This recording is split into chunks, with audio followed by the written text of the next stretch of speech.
নমস্কাৰ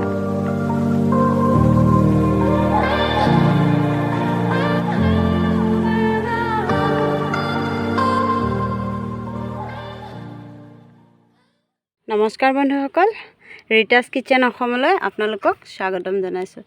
আজি আমি মাছৰ টেঙা কেনেকৈ বনায় সেয়া আপোনালোকক সবিশেষ জনাম।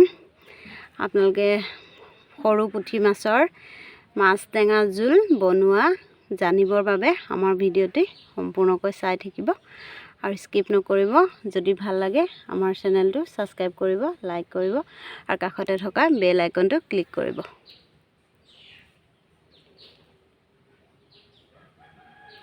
বন্ধুসকল, মাছখিনি আমি এতিয়া বনাম যিহেতু তাৰ কাৰণে মছলা ৰেডি কৰিব লাগিব। মছলা হ'ল এয়া কেঁচা জলকীয়া, মাছ যিহেতু এপোৱা সেইটো কাৰণে আমি 6টা জলকীয়া দিছোঁ। আপোনালোকে যদি জ্বলা বেছি খায় তেনেহ'লে অলপ বেছিকৈও দিব পাৰে। মছলাখিনি ৰেডি কৰি ল'ম। তাৰপৰা এয়া টেবুল চামুচ 1 চামুচ জিৰা, তাৰপৰা আৰু লাগিব সৰিয়হ। এয়া সৰিয়হ লাগিব টেবুল চামুচ 2 চামুচ।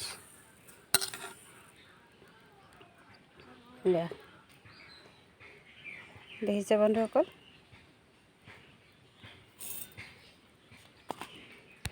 তাৰপিছত এইখিনি আমি গ্ৰাইণ্ড কৰি ল'ম।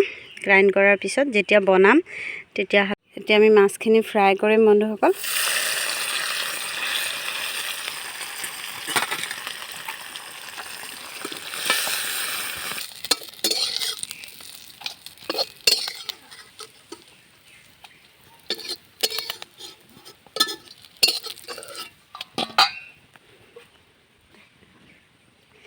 এতিয়া আমি আকৌ তেল দিম কেৰাহীত। মাছ ভজা হৈ গৈছে। এয়া আৰু যিখিনি আমাৰ মছলা আমি গ্ৰাইণ্ড কৰিছিলোঁ, সৰিয়হ, কেঁচা জলকীয়া, জিৰা, এইখিনি আমি এতিয়া দি দিম। তাৰপৰা এয়া ৰেড চিলি 1 চামুচ, হালধি 1 চামুচ, এয়া নিমখ কম দিব লাগিব কাৰণ আমি মাছখিনি ফ্ৰাই কৰোঁতে অলৰেডি নিমখ দিয়া হৈছিলে। আধা চামুচ। এইখিনি মছলাখিনি ভাজিম।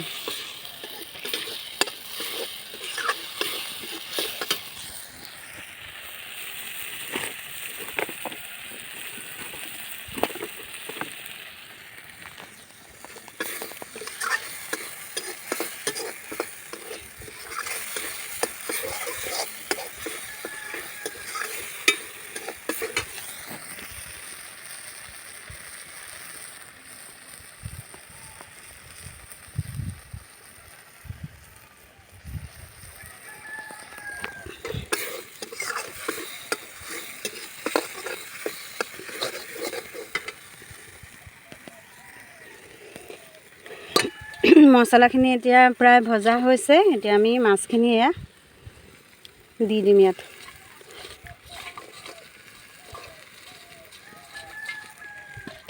আৰু যিখিনি আমাৰ টেঙা আছিলে, বগৰী টেঙা, সেইখিনি বেছি টেঙা নিদিওঁ যিহেতু 4টা-5টামান দিলেই হ'ব, মাছ কম।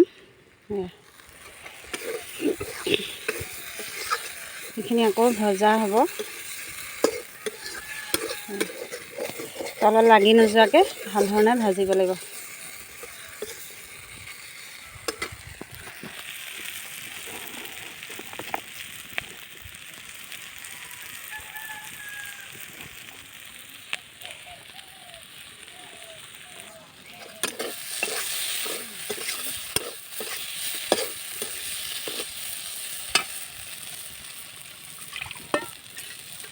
যেতিয়া মাছখিনি সম্পূৰ্ণ ভাজি হৈ যাব তেতিয়া চব তলত লাগি ধৰা নিচিনা হ'ব।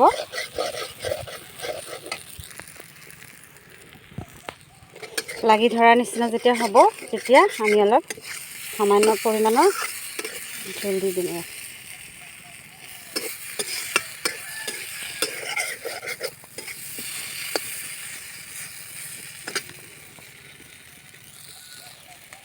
এতিয়া অলৰেডি মাছখিনি ভজা হৈ গৈছে। আমি এতিয়া অলপ জোল দি দিম।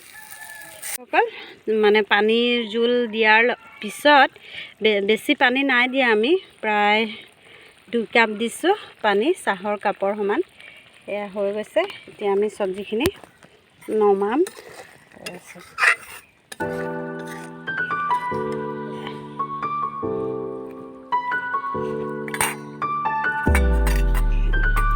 এইখিনি এতিয়া নমোৱা হ'ব।